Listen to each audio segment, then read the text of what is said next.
Assalamu alaikum wa rahmatullahi wa barakatuhu. Welcome to another episode of the Medic Hour. I'm your host, Dr. Wajid Khan. In today's show, inshallah, what we'll be doing is just having a brief recap of some of the episodes some of the sessions and episodes that we've gone through, particularly around mental health and well-being. As this is such a large topic area, I know in the episodes we've sometimes actually gone through some of the episodes very quickly, gone through some of the topics very quickly. So I know some of the feedback that we've received is actually, can we just have a recap, but also thinking about some of the questions that we've also received as well on the show.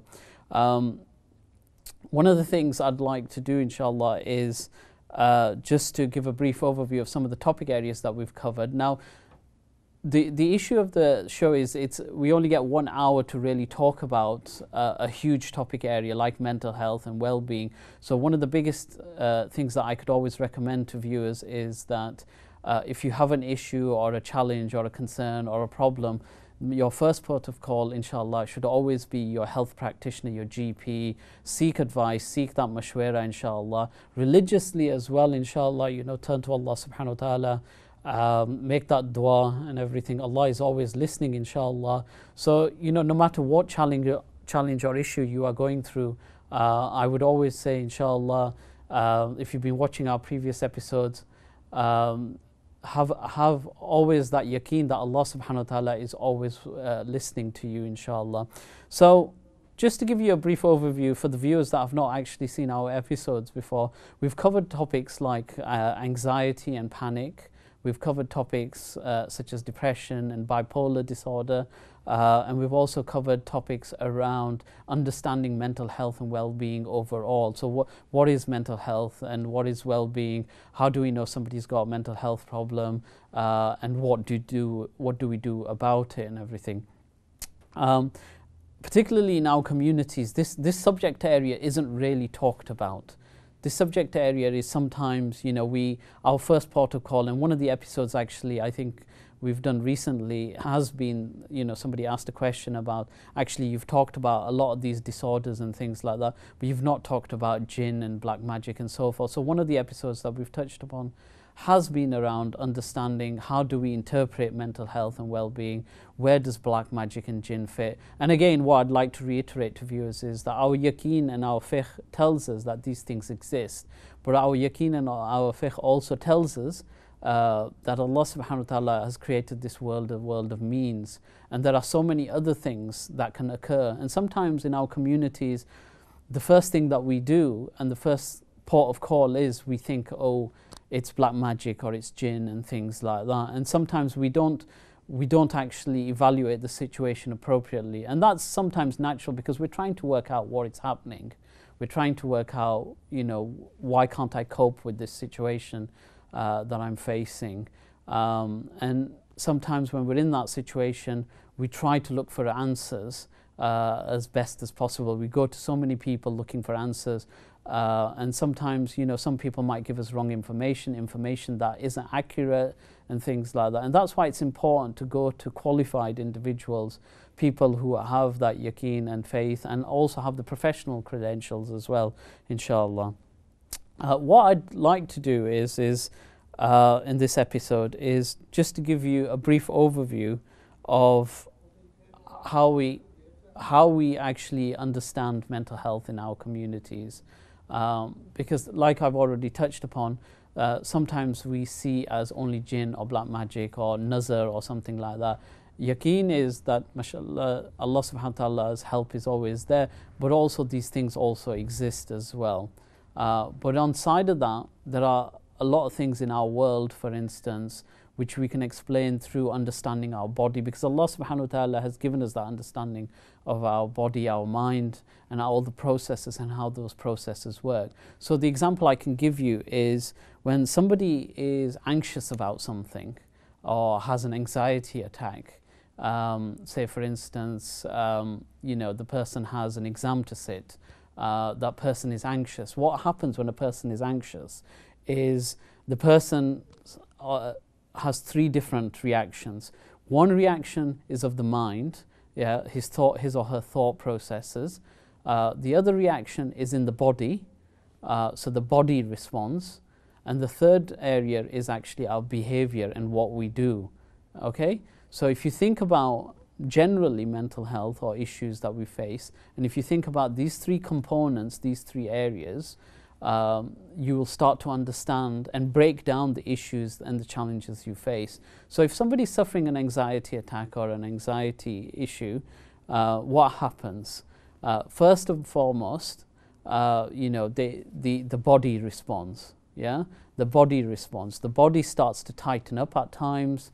And I'm just giving you a quick summary actually, because in the previous episodes we covered this at length, but as a quick summary, the body sort of tightens up, your heart rate gets faster, your adrenaline in your body starts to pump a lot faster as well, and that sometimes makes our bodies tense up and become rigid. Some people get really hot, some people get really sweaty, some people get headaches, some people feel very faint, and each individual feels different symptoms at different times. Now, sometimes, like in the case that I had recently with a young lady who came to see me in the clinic, she was having anxiety attacks, but instead of thinking about anxiety, she straight away said, oh, such and such a person has done nazar to me, such and such a person has done black magic to me, they put something in my food. And I as a Muslim, I as a professional, didn't say, no, that you're talking ridiculous. No, I listened, but also recognized actually that is she mislabeling things, and I tried to help the sister understand that actually, we're not sure where it might have come from, this anxiety at this moment in time, but what you're experiencing, what you're feeling, sounds very much like an anxiety attack, a panic attack. And through that understanding, we were able to sort of think about what she was doing. So the body was responding. She was tensing up and everything. Her mind was responding in the sense that she started thinking that somebody's done this to me, somebody's cursing me, I'm not going to be able to function, I'm not going to be able to lead a normal life, I can't. And all these thoughts started racing in her mind. All these thoughts about, oh, well, I'm useless, I'm like this, I'm like that. And that's another component of any sort of mental health issue, is that our minds, our thought processes, how we're thinking about something changes, and it gets entrenched, and we get stuck in our thinking. Like a loop, we start to get stuck. And then from our mind, our body, and then our behavior and what we do about it. So for instance, this particular lady, when she used to have an anxiety attack, a panic attack, she used to lock all her doors, she used to sit in one room, she used to avoid going out, she didn't used to talk to anybody, didn't actually communicate with her family. So she used to shut herself off from all the people around her. And actually what had happened is I'm using this as quite an interesting example actually of anxiety and panic, is what had happened is she'd actually sectioned herself off from everyone in the world around her, everyone that cared about her. But then as more people tried to get in contact with her, she felt that actually these people are trying to harm her even more. So her thought process changed even more, and she became more paranoid about these things. And then what she did was she started to not look after herself. She wasn't eating her food properly, she wasn't sleeping properly, and then all the things started to snowball. So from this simple example, what I'm trying to demonstrate is that actually when a person has anxiety, or a person has panic, or some sort of other mental health issue problem that occurs, it isn't necessarily black magic that's causing it or whatever, but actually our first protocol is to say, oh, it's black magic and things like that. No, we need to understand it better. We need to understand what is happening. And for this particular lady, it took a long time for us to get her to understand that actually we're not sure what the origin is 100%, but this is what is actually happening. And as a result of that, what we were able to do, so thinking about the solutions, because we've talked a lot about in the previous episodes about the issues people face and things like that. One of the biggest solutions, first and foremost, for Muslims is having that yaqeen in Allah subhanahu wa ta'ala, that Allah subhanahu wa ta'ala is there, and raising your hands and turning to Allah subhanahu wa ta'ala, inshallah, and then actually thinking about what can I do, What can I do that will help me, inshallah? For instance, for this particular lady, yeah, she sort of thought, well, somebody's done this to me because they don't like who I am and everything. So what she started thinking about is I need to change my appearance, I need to change who I am. And we started thinking about, well, actually, do you really need to do that? So we started challenging those thoughts. We started challenging, well, how realistic is that thought that you're having? So thinking about, you know, people are against me was one of her thoughts, for instance. I used to say to her, well, think about how realistic that thought is. Isn't there other people that love you? Isn't there other people that sort of support you in your world? And so we started challenging her thoughts, and we started sort of reflecting upon and thinking about what she was feeling as well in her body. So challenging the thoughts was a way in which managing her thought process. And on a physical level, we were sort of thinking about, well, actually, how can we slow her body down? How can we actually get her body to relax? And relaxation, mashallah, and taking that time out, doing a bit of zikr, having a bit of time to reflect. And the biggest thing is having that time to breathe. Having that time to breathe, inshallah, is one of the biggest things that a lot of people don't do. Because when you're panicked, when you're anxious, when you're flustered, when you're angry, one of the things that we don't do is breathe properly. And so if you can actually get into a system where you're starting to breathe and take nice deep breaths in from the nose and exhale out through the mouth, inshallah, this will actually slow the body down, and it will send a signal to the body and the hormones that are going through your body, the chemicals that are going through your body, to stop producing, inshallah. And so when you breathe, when you relax your body, when you relax your muscles, it sends the different signals to your brain that you're actually out of that moment where you need to tense up and everything. So that's a method in managing the physical symptoms of it. The behavior symptoms, it's about challenging the behaviors that we get into. For instance, if you're avoiding something, slowly start to experience. Now with the professional, for instance, if you see a psychologist or a therapist, they will help you to manage that exposure slowly. They will help you to manage that process slowly by helping you experience that issue that you're avoiding, and then asking you, well, how do you feel about it? Did you feel that you couldn't cope? And then thinking about ways that you can cope. So what I've done there is just give you a really quick overview of how to manage really a basic anxiety/panic situation. And this is something that we've already covered in one of the shows, and it's something that's very easy to do. It's very simple, but it's very challenging to break out of that system that we seem to find ourselves in. I've received a couple of questions which I thought actually we needed to answer because we've not had opportunity to answer over the previous shows. One of the biggest questions I thought, which I wanted to really tackle today, was, how do I explain my illness to people when other people can't see my illness? So what I mean by that is when you talk about mental health issues, when you talk about mental health problems, those issues, those problems are not like a person who's got a broken arm, because you can see the broken arm. Yeah, it's not like a person who's you know got an issue with the skin or anything like that. People can see, they can sort of relate to it. But when a person says, actually, I'm mentally not feeling well, I'm feeling a bit anxious, I'm feeling depressed, people can't relate to it.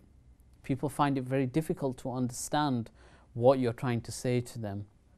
And the first thing I want to tell people is every single individual, no matter who they are, no matter where they are, we all experience different levels of mental health issues, whether it be anxiety, panic, depression, all sorts of issues. We all face these issues day to day, and it's our yaqeen, it's our faith, and it's our family, it's our friends that help us through these things, inshallah. It's our general lives, the routine of our lives that can help us through these things. But when we do get stuck in that rut, when, you know, we get stuck and we can't explain to people why we're stuck, it is very, very difficult, and it's very, very sort of challenging.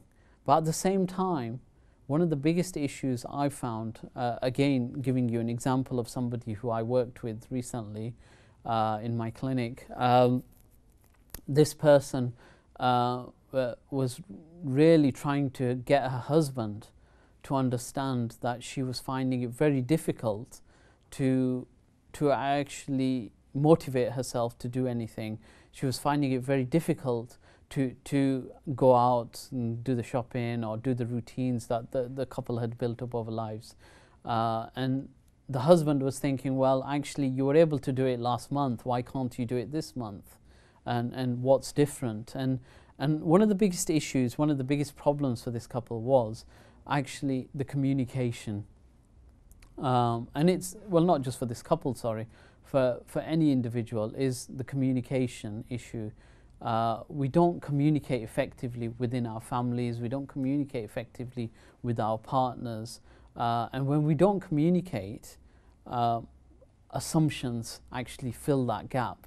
We assume things about one another, and we assume that that person isn't going to understand, or we assume that person won't understand what I'm going through, or that person doesn't want to listen to me. And it's that assumption that builds into our fear that actually, who can I tell? How can I tell these people, my family or my friends, that I'm actually ill? So communicating, or finding the courage to communicate effectively, is fundamental. And I think, you know, thinking about the question, how do I explain my illness? The first step is that you've recognized that it is an illness.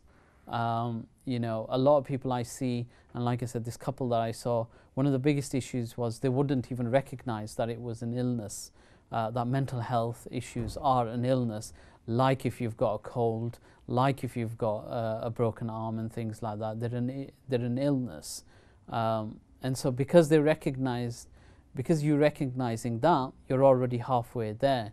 And it's not about people feeling sorry for yourself, or people feeling sorry for you. It's more about people understanding. So a lot of people that come into my clinic say to me, I don't want people to feel sorry for me. What I want people to do is actually listen to what I'm saying, and listen to what I need, and listen to what can help me. So not to feel sorry, but to feel actually helped by them, inshallah. So one of the things I would sort of suggest is actually spend some time thinking about how you can communicate this to the people that you want to communicate it to. Some people, for instance, you write things down. One of the most powerful things that some of my clients do is they write things down, because sometimes when you're writing things down, you're able to concentrate a bit better, your thoughts are a bit more organized. And when you write things down, you know, people can then see, and then you can read it to your partner or your husband or wife or so forth, or your family and the person that you want to tell. So one of the things I would recommend is, if you're struggling to understand or talk to other people about your issue, is write it down. And then when you start to write it down, what you're feeling, what you're thinking, how you're feeling, some of the issues that you faced. And also, this isn't about blaming other people. This isn't about saying, well, I'm writing this down because, for example, you as my husband are not listening to me, or you as my wife are not listening to me, and I want you to listen to me. No, it's writing it down so that that other person understands, and not being defensive about it, saying, actually, I'm feeling like this. I'm not saying it's your fault, but actually I need your help as the person I love, or the person that's important in my life. I need your help. And actually that will help that communication flow, and that will open the doors to your relationship and strengthen your relationship with your loved ones as well. And I think one of the biggest things we as professionals always say to people is the assumptions we make about how other people are thinking about us are often, you know, the things that we fear. So they're not true. Yeah, and we need to challenge those assumptions. And we need to say to ourselves, well, actually, what have I got to lose? If I don't tell my partner or friend or loved one about the issues that I'm facing, they're never going to be able to help me or support me, and I'm not going to be able to help them and support them. So thinking about a way in which you can communicate it would be one of the biggest things I would recommend. And even if it's you're wanting to communicate it to the health professional as well, you know, a lot of my clients come in and they write things down for me and they say, actually, you know, I was awake last night or whatever and I couldn't go to sleep, and this is what I wrote down. This is how I was feeling. This is how I was feeling. This is how I was thinking. This is what was bothering me, and this is what I tried to do to manage that. And if you have that sequence, there's a lot of apps out there, there's a lot of technology out there that help you think about how you can structure that writing and help you think about ways in which you can write things down. You know, everyone's got a mobile phone these days, and everyone's on these apps and things like that. So utilize that technology. There's a lot of technology out there that can help people to write things down and then to communicate that to your loved ones. Another question I've received is, I spend a lot of money. The person's asking, I spend a lot of money on health products, and I'm constantly buying vitamins. I'm constantly searching for different tablets and different things that will help me. I'm not sure if they are helping me, but I always find that I'm constantly thinking that I need so many more tablets to help me get through the day and everything. Okay, so in that question, there seems to be quite a few different things happening. First and foremost, you know, I would recommend that you check with your GP that whether you are actually deficient in tablets. Check that you're deficient in any sort of areas, so whether it be iron or vitamin D and things like that, and the doctor can check through a simple blood test and check whether you actually need all those tablets. I think one of the things that we always do when we're feeling really challenged and feeling that we don't understand what's happening to us, whether it be physical illness or whether it be mental illness, is that we're looking for a quick answer, a quick solution. We want the problem to go away straight away, and we don't understand what the problem is first for it to go away. And then what we end up doing is choosing different things. Now, I'm going to continue this topic after the break, inshallah. So stick with us, inshallah, and we'll carry on with answering this question. Thank you.